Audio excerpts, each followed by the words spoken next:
Olá, meus queridos irmãos e irmãs, um ótimo dia a todos. Hoje, dia 29 de junho de 2026, aqui quem fala é Padre Elano Sami, da paróquia de Nossa Senhora da Glória, e vai começar o nosso Minuto do Evangelho de hoje.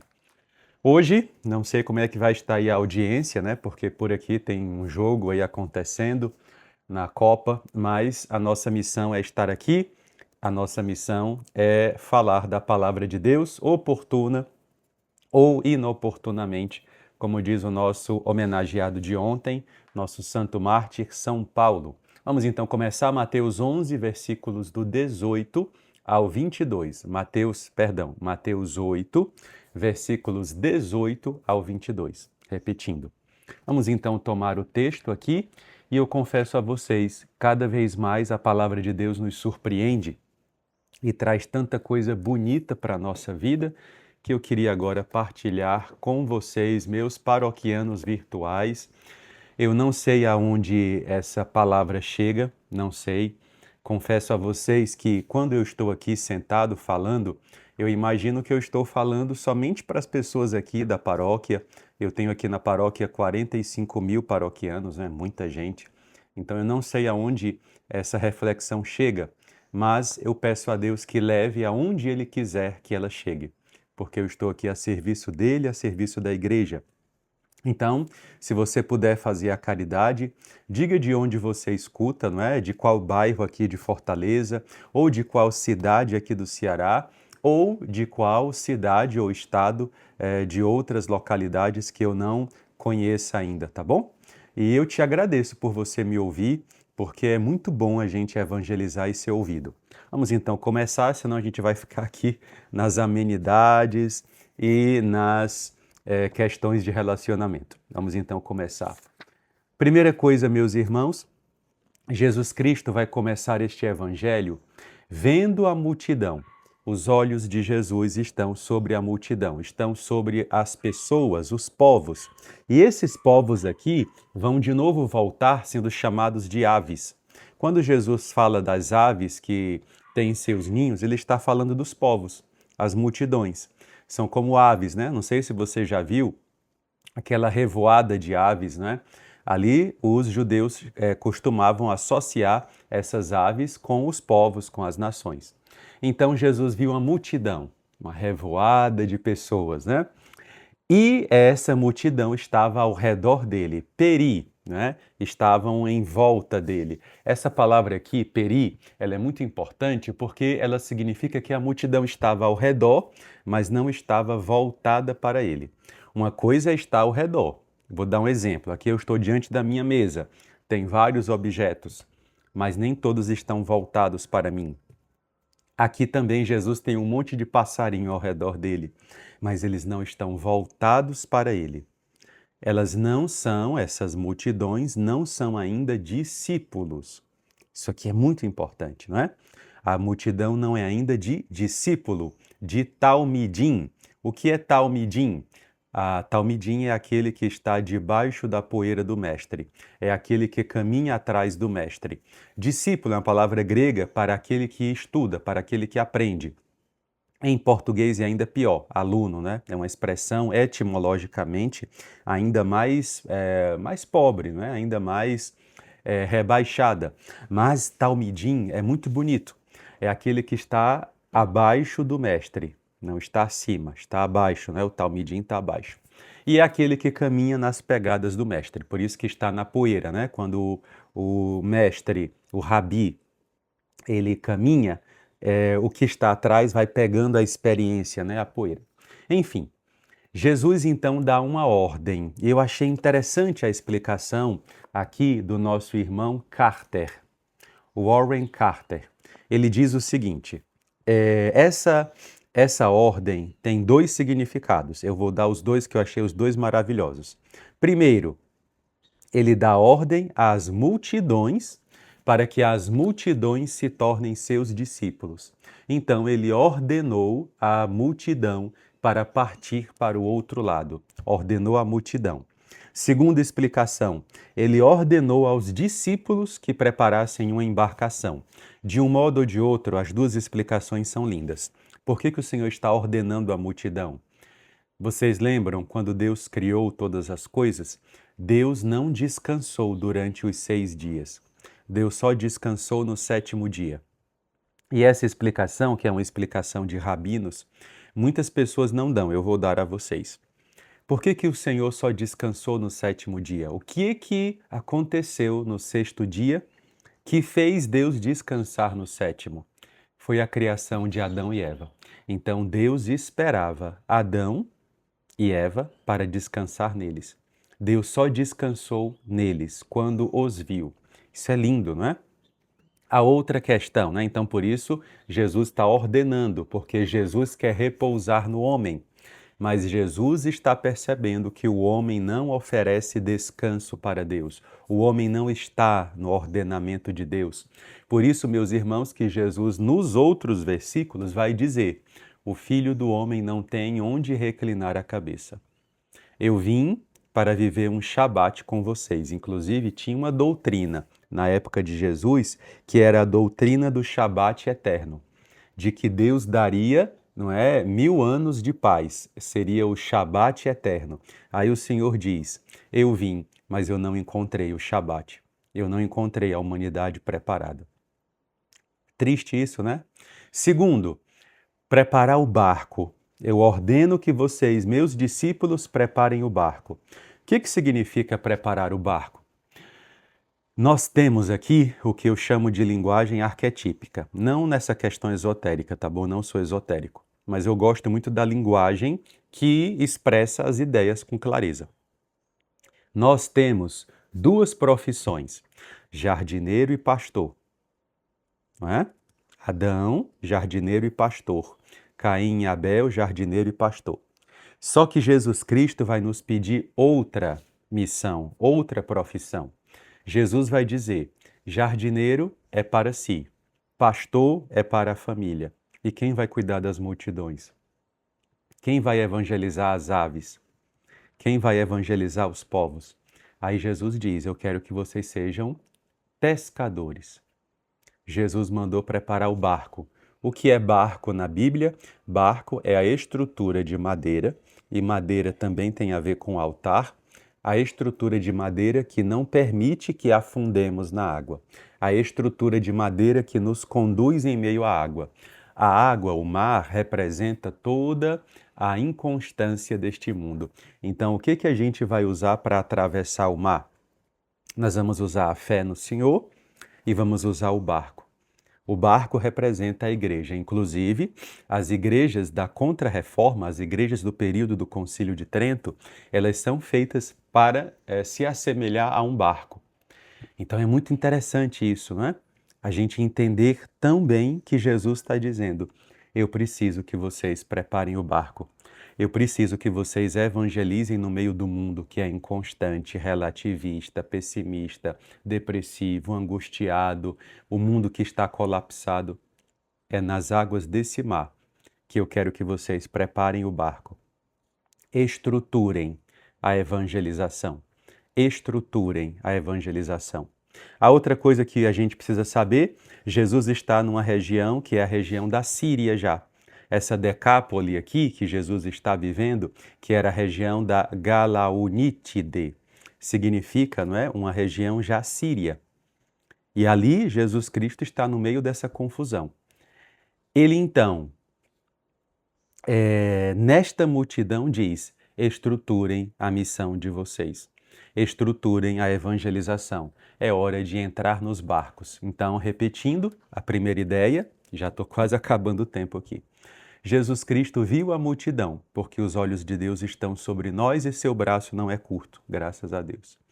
Ele então ordena: ordenem o homem, ordenem as multidões, voltem para o Shabat, Deus quer descansar em vocês. Segunda explicação: eu ordeno a vocês, discípulos, estruturem os barcos. Estruturem a missão de vocês, que a missão de vocês seja uma missão coordenada. São as duas coisas que o Senhor inicia. Continua, mudando aqui, não é? Aproximou-se um escriba. Esse escriba que se aproxima, meus irmãos, ele tem um perfil muito próprio, né? Esse escriba que se aproxima ele se aproxima porque reconhece a autoridade em Jesus. Um escriba jamais iria dar crédito a alguém que não tivesse a devida importância, porque o escriba sabia do valor dele. Quem é o escriba? O escriba era alguém escolhido da família, né, de outros escribas, para estudar desde criança. Então, ele desde pequeno estudaria 5 idiomas para que ele fosse um grande intérprete, para que ele tirasse as dúvidas sobre a lei. Porque na hora que Deus fala, a palavra, na hora que ela é dita, ela pode se tornar ambígua. E quem é que pode tirar a ambiguidade? Aquele que escreveu. E como é que eu vou tirar a ambiguidade da palavra de Deus? Interpretando as letras da lei. Por isso que o escriba fazia isso de maneira sacerdotal, né? Ele era alguém que vivia para isso. Esse escriba se aproxima porque reconhece em Jesus alguma autoridade. Senão ele não iria dar crédito ao Senhor. Isso aqui é importante, guardem essa informação. Ele se aproximou e ele então diz a Jesus: Rabi. Olhem que coisa interessante também a gente aprende. Os discípulos de Jesus não o chamavam de Rabi. Os discípulos de Jesus o chamavam de Senhor. Olha que coisa bonita aqui que eu vou explicar. Rabi, eu podia ter mais de um. Eu podia ir para a sinagoga ligada a Shammai, eu podia ir para a sinagoga de Hilel, eu podia ir para João Batista, então eu podia ter vários mestres. Eu podia ter vários professores, como nós temos. Todos nós que estudamos, nós temos vários professores. Então, chamar Jesus de Rabi não é uma coisa boa neste contexto. É dizer, Jesus, eu vou te dar a chance do Senhor ser meu Rabi. Olha que coisa arrogante, não é? Jesus, eu vou dar o meu prestígio para você como Rabi, não é? Por isso que Jesus é tão incisivo na resposta, porque esse escriba está dizendo, Jesus, é bom para você que eu seja seu discípulo. Interessante isso, não é? E eu nunca ouvi essa explicação. Eu estou dando para vocês a partir das minhas leituras e a partir dos meus estudos.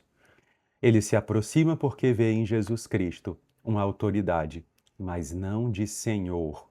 Senhor eu só posso ter um. Por isso que os discípulos chamavam Jesus de Kyrios e não de Rabi. Rabi eu posso ter vários. Senhor, eu só posso ter um. E essa palavra Kyrios, eu até preguei sobre isso esses dias. Ela significa ao mesmo tempo esposo, pai e Deus. Então eu só posso ter um esposo, uma esposa. Eu só posso ter um Deus, eu só posso ter um pai. Faz sentido? Olha a explicação acontecendo. Ele se aproxima e diz: Jesus, eu te seguirei. Onde quer que tu vás, ou seja, Jesus, eu vou te emprestar meu prestígio. É tão interessante, né? Tem gente que pensa isso também. Jesus, eu vou agora te ajudar, viu, Jesus? Eu vou entrar na igreja porque eu vou te ajudar, Jesus. Não, meus irmãos. Não tem nada que nós ofereçamos ao Senhor que Ele já não possua infinitamente mais. É sério, né?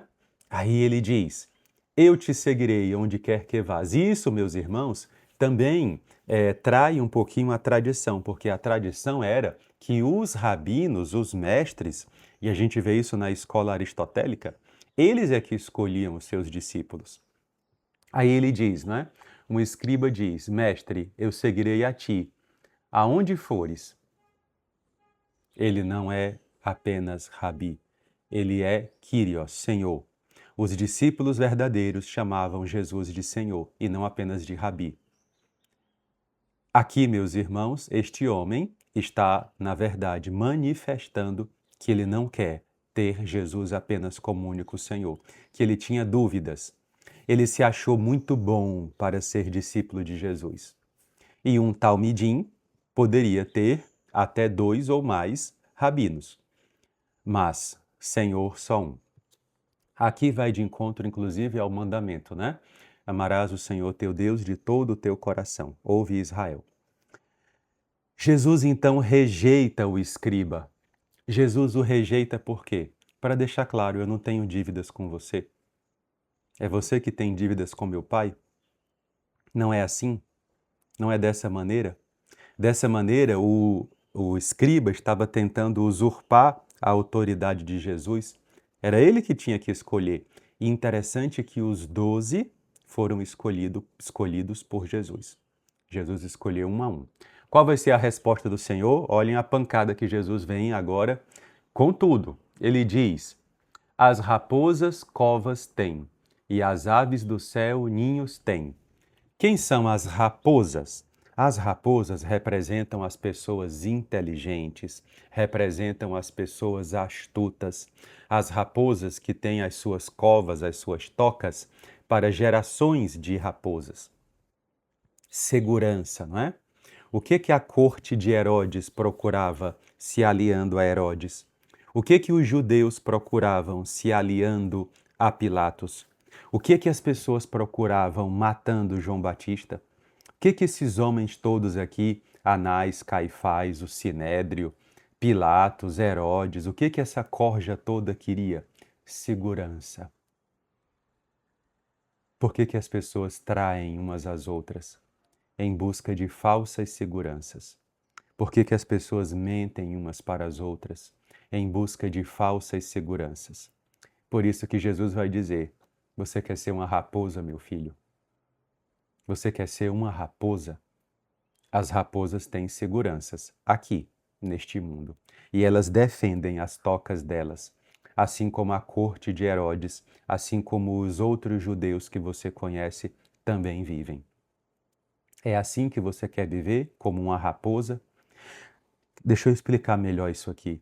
Vocês devem já ter conhecido pessoas que se acham muito inteligentes porque elas conseguem conviver entre o mal e o bem.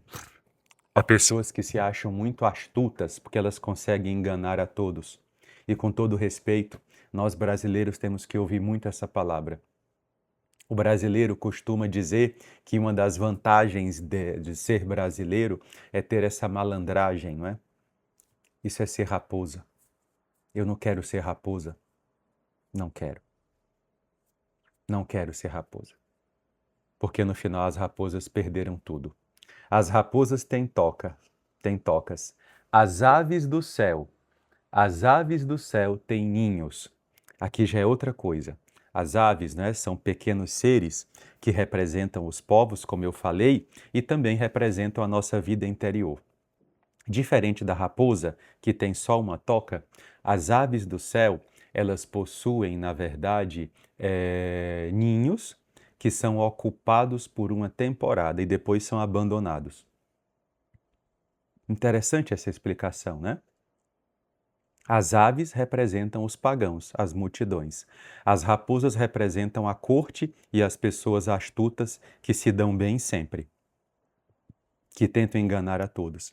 Aí o Senhor diz: as aves do céu têm ninhos. Mesmo eles, sendo esquecidos, sempre encontram um lugar para eles. Mas o Filho do Homem não tem onde reclinar a sua cabeça. Deus que veio para a terra para descansar e não encontrou descanso. Essa palavra aqui é uma palavra profética, é Jesus dizendo: ninguém me deu descanso. E Jesus só vai dizer uma vez que vai reclinar a cabeça, que é na cruz. Por isso que eu falei barco, cruz, né? Madeira, altar. Jesus Cristo está dizendo: quem me segue, meu filho, não tem segurança nenhuma, porque nesta terra não há seguranças. Deixa eu correr para terminar agora com você.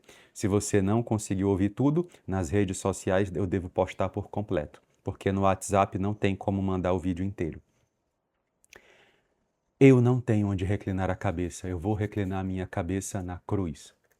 É na cruz que eu vou descansar. Aí Jesus Cristo diz que outra pessoa o procura e diz: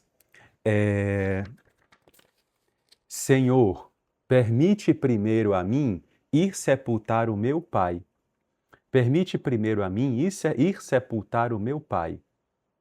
Aí o Senhor vai dar outra resposta dura. Isso aqui tem outra explicação importante.